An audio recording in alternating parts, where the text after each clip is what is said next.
चतुर्दशः सर्गः।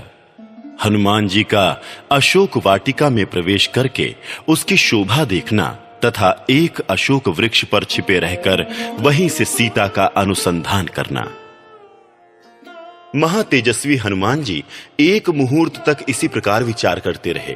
तत्पश्चात मन ही मन सीता जी का ध्यान करके वे रावण के महल से कूद पड़े और अशोक वाटिका की चहारदीवारी पर चढ़ गए। उस चहारदीवारी पर बैठे हुए महाकपि हनुमान जी के सारे अंगों में हर्ष जनित रोमांच हो आया।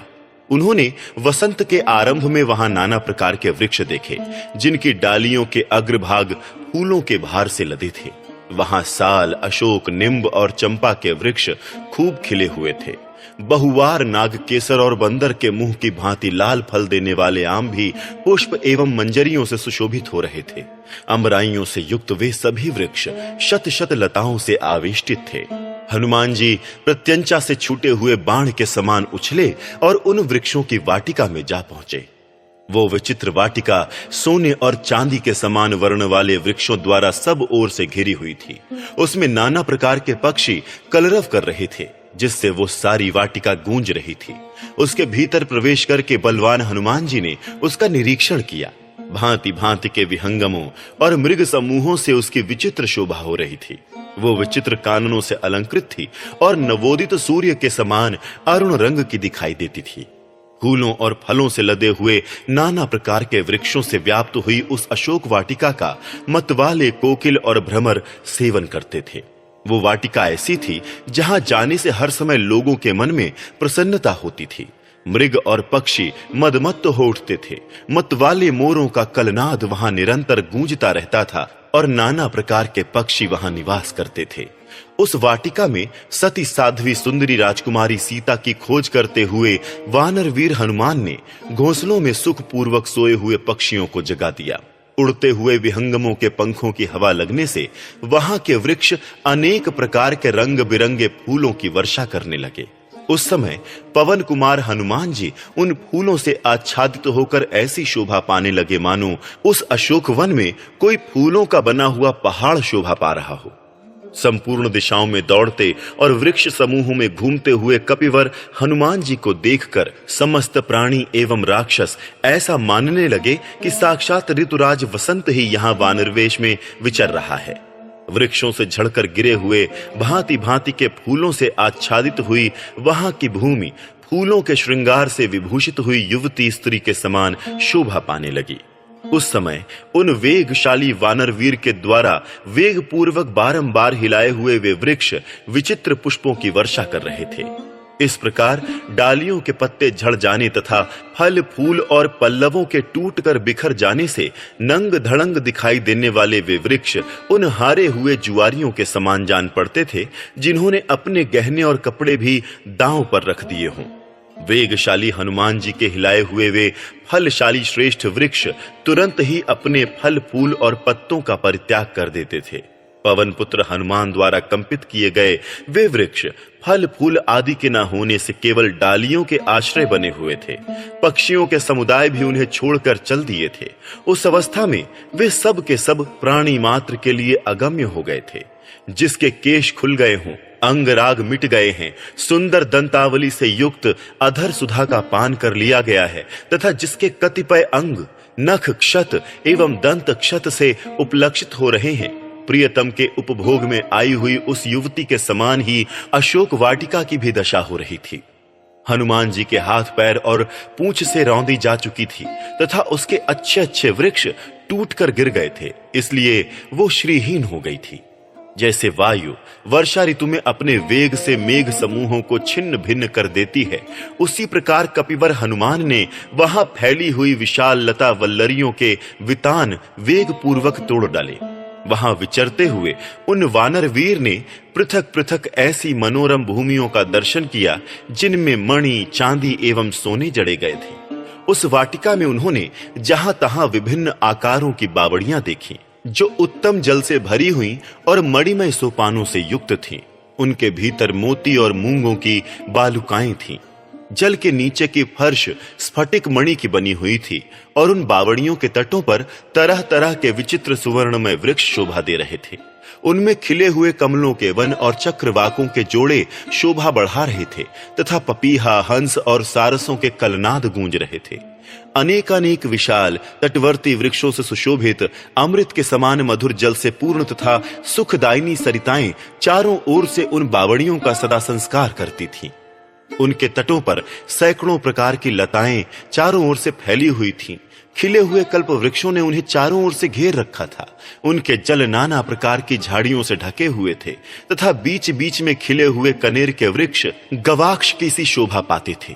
फिर वहां कपिश्रेष्ठ हनुमान ने एक मेघ के समान काला और ऊंचे शिखरों वाला पर्वत देखा, जिसकी चोटियां बड़ी विचित्र थीं। उसके चारों ओर दूसरे दूसरे भी बहुत से पर्वत शिखर शोभा पाते थे। उसमें बहुत सी पत्थर की गुफाएं थीं और उस पर अनेकानेक वृक्ष उगे हुए थे। वो पर्वत संसार भर में बड़ा रमणीय था। कपिवर हनुमान ने उस पर्वत से गिरी हुई एक नदी देखी, जो प्रियतम के अंक से उछलकर गिरी हुई प्रियतमा के समान जान पड़ती थी। जिनकी डालियां नीचे झुककर पानी से लग गई थीं, ऐसे तटवर्ती वृक्षों से उस नदी की वैसी ही शोभा हो रही थी, मानो प्रियतम से रूठकर अन्यत्र जाती हुई युवती को उसकी प्यारी सखियां उसे आगे बढ़ने से रोक रही हों। फिर उन महाकपि ने देखा कि वृक्षों की उन डालियों से टकराकर उस नदी के जल का प्रवाह पीछे की ओर मुड़ गया है, मानो प्रसन्न हुई प्रेयसी पुनः प्रियतम की सेवा में उपस्थित हो रही हो। उस पर्वत से थोड़ी ही दूर पर कपिश्रेष्ठ पवन पुत्र हनुमान ने बहुत से कमल मंडित सरोवर देखे, जिनमें नाना प्रकार के पक्षी चहचहा रहे थे। उनके सिवा उन्होंने एक कृत्रिम तालाब भी देखा, जो शीतल जल से भरा हुआ था। उसमें श्रेष्ठ मणियों की सीढ़ियां बनी थीं और वो मोतियों की बालुका राशि से सुशोभित था। उस अशोक वाटिका में विश्वकर्मा के बनाए हुए बड़े बड़े महल और कृत्रिम कानन सब ओर से उसकी शोभा बढ़ा रहे थे। नाना प्रकार के मृग समूहों से उसकी विचित्र शोभा हो रही थी। उस वाटिका में विचित्र वन उपवन शोभा दे रहे थे। वहां जो कोई भी वृक्ष थे, वे सब फल फूल देने वाले थे।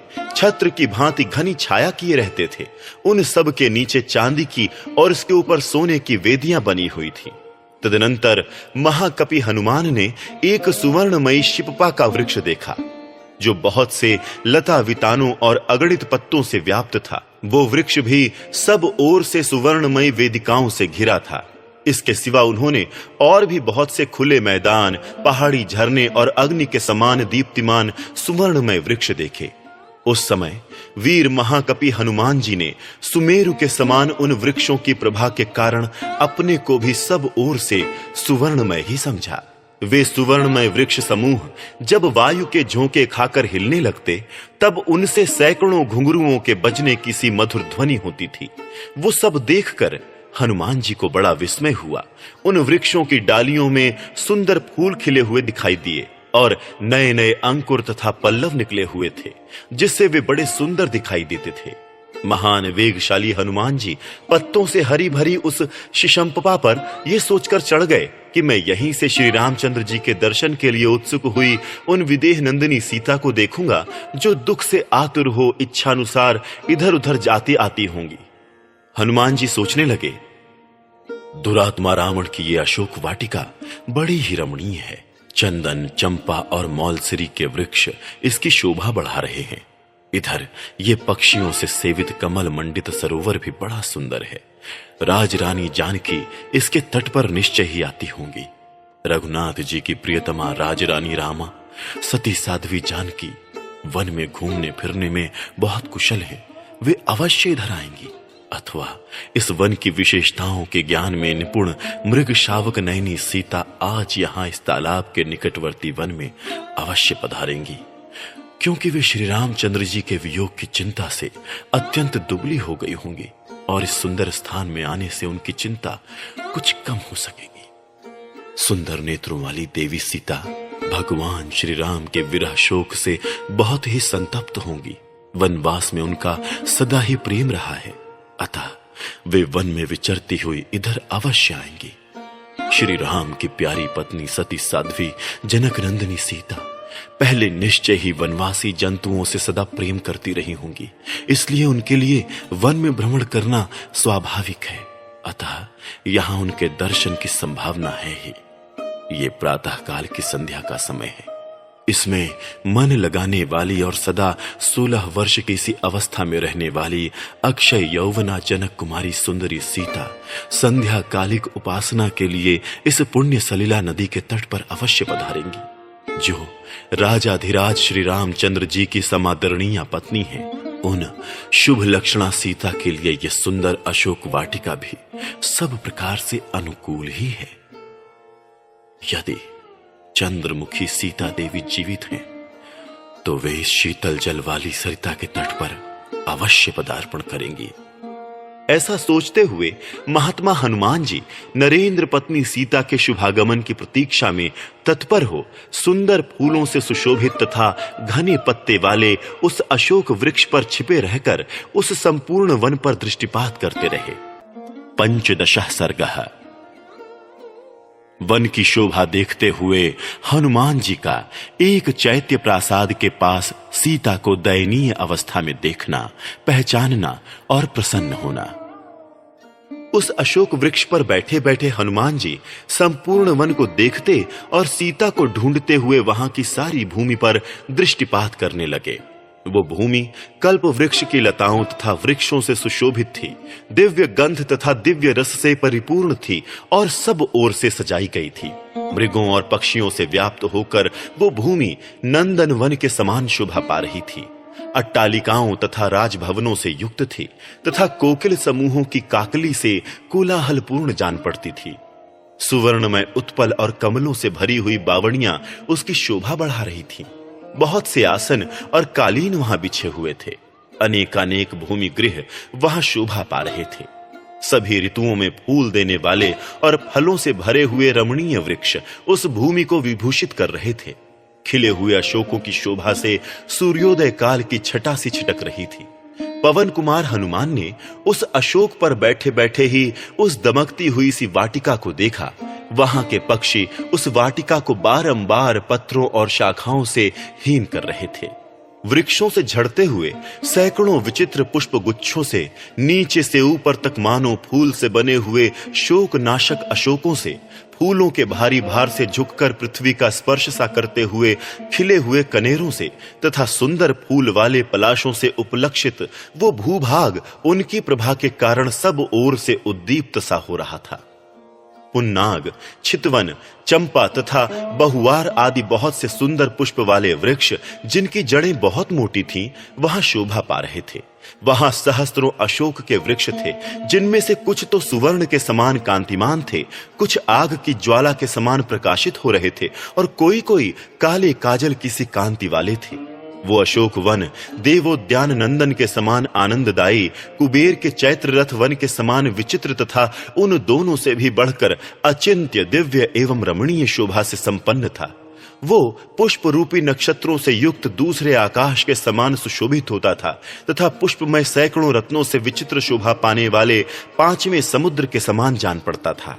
सब ऋतुओं में फूल देने वाले मनोरम गंध युक्त वृक्षों से भरा हुआ तथा भांति भांति के कलरव करने वाले मृगों और पक्षियों से सुशोभित वो उद्यान बड़ा रमणीय प्रतीत होता था।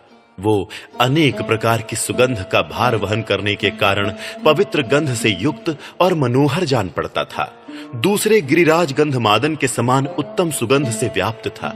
उस अशोक वाटिका में वानर शिरोमणि हनुमान ने थोड़ी ही दूर पर एक गोलाकार ऊंचा मंदिर देखा, जिसके भीतर 1000 खंभे लगे हुए थे। वो मंदिर कैलाश पर्वत के समान श्वेत वर्ण का था। उसमें मूंगे की सीढ़ियां बनी थीं तथा तपाए हुए सोने की वेदियां बनाई गई थीं।